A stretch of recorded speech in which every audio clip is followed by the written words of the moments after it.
CPU एक electronic chip है। ये वो हार्डवेयर डिवाइस है जिसके द्वारा हम कंप्यूटर में कोई भी काम करते हैं वो सीपीयू द्वारा प्रोसेस किया जाता है।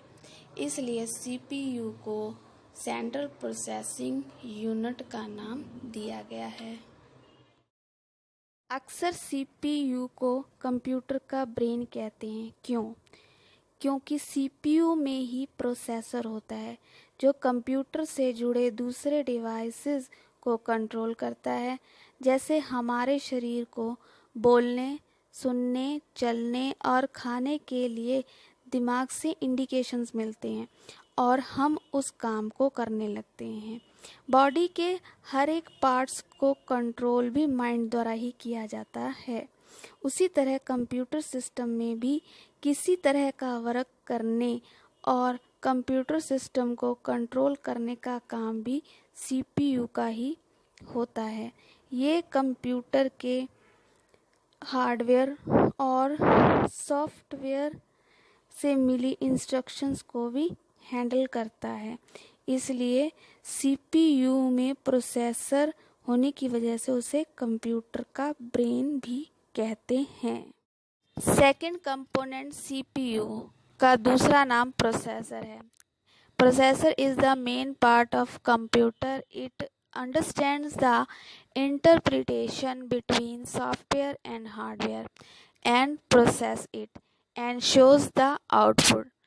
कंप्यूटर का मेन पार्ट प्रोसेसर है क्योंकि यह हार्डवेयर और सॉफ्टवेयर के बीच की इंटरप्रिटेशन मीन्स बातचीत की व्याख्या को समझता है, उस पर प्रोसेस करता है और फिर आखिर में आउटपुट शो करता है। इसलिए इसको कंप्यूटर का मेन पार्ट कहते हैं। हर पर्सन का माइंड अलग अलग होता है, उसकी सोचने समझने की कैपेसिटी भी अलग अलग होती है। कंप्यूटर में भी काम करने की कैपेसिटी सीपीयू की कैपेसिटी पर डिपेंड करती है। जितना पावरफुल सीपीयू होगा उतना कंप्यूटर तेजी से और जल्दी काम को कंप्लीट करेगा। घर में यूज़ होने वाला सिस्टम और इसरो में यूज़ होने वाले सिस्टम में बहुत डिफरेंस है। इसरो अपने सिस्टम के थ्रू रॉकेट और सैटेलाइट को कंट्रोल करते हैं। इन दोनों तरह के सिस्टम में मेन डिफरेंस सीपीयू की कैपेसिटी का है। इसरो एक वैज्ञानिक का नाम है। उस वैज्ञानिक के नाम से एक तकनीक तैयार हुई है जिसमें इसरो की फुल फॉर्म है इंडियन स्पेस रिसर्च ऑर्गेनाइजेशन। ये एक ऐसी टेक्निक है जिसमें भेजे गए मैसेज या इन्फॉर्मेशन को हैक नहीं किया जा सकता। इसलिए उस वैज्ञानिक के नाम पर इस सीपीयू का नाम इसरो रखा गया। सीपीयू के दो पार्ट्स हैं, एएलयू और सीयू। एएलयू का मतलब है arithmetic logical unit. It performs all arithmetic logical calculation on the data. ये यूनिट ओनली दो वर्क करती है। अरिथमेटिकल ऑपरेशन में जोड़, घटाव, गुणा, भाग आदि का काम होता है और रिजल्ट देने के लिए लॉजिकल यूनिट डाटा का मिलान, तुलना करना, अलग अलग करना आदि काम होते हैं। फिर रिजल्ट या परिणाम पर पहुंचते हैं और बाद में आउटपुट शो कर दी जाती है। अगला है control unit. It controls all hardware operations of the CPU and computer like mouse, hard disk, printer, scanner. Control unit एक तरह से कंप्यूटर में मैनेजर का काम करता है जो सीपीयू और कंप्यूटर के हार्डवेयर को कंट्रोल करता है।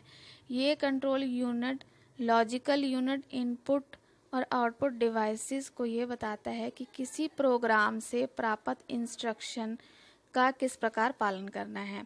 कंट्रोल यूनिट मेमोरी से इंफॉर्मेशन लेती है और उसे डिकोड करके सेंट्रल प्रोसेसर को भेजती है और फिर वहाँ उसका प्रोसेस किया जाता है। डिकोड का मतलब है इलेक्ट्रॉनिक संकेत का मीनिंग निकालना। जैसे इलेक्ट्रॉनिक संकेत में इंफॉर्मेशन को बाइनरी बिट्स में कन्वर्ट करके उसकी आउटपुट यूज़र लैंग्वेज में शो करना। तो इसका मतलब ये है। कंप्यूटर के 4 components input unit, memory unit, CPU unit और आउटपुट यूनिट को एक दूसरे से जोड़ने का काम डाटा बस और एड्रेस बस करती है। डाटा बस डाटा को सीपीयू और मेमोरी के बीच आने जाने की परमिशन देता है और एड्रेस बस मेमोरी में डाटा की लोकेशन के बारे में जानकारी देती है। ये एक या एक से ज़्यादा पैरेलल सिग्नल लाइंस द्वारा बनी होती है और एड्रेस हमेशा सीपीयू द्वारा ही दिया जाता है। वायर को डाटा बस कहते हैं। ये वायर 32 वायर्स को जोड़कर बनी है। इस 32 वायर्स वाले रिबन केबल की सहायता से एक साथ 32 बिट्स ट्रांसफ़र होते हैं। डाटा बस सीपीयू और कंप्यूटर मेमोरी द्वारा दूसरे कंप्यूटर से डाटा ट्रांसफर। दूसरी जो वायर है वो एड्रेस बस की है। एड्रेस बस मेमोरी में डाटा की जगह के बारे में जानकारी देता है। यह एक या एक से ज़्यादा पैरेलल सिग्नल लाइंस द्वारा बनी होती है। तो दोस्तों, आज की वीडियो आपको कैसी लगी प्लीज़ कमेंट बॉक्स में हमें ज़रूर बताएं। लाइक और सब्सक्राइब भी ज़रूर करें ताकि आने वाली वीडियो की नोटिफिकेशन आप तक पहुंचाई जा सके। वीडियो देखने के लिए धन्यवाद। Good bye, Tata.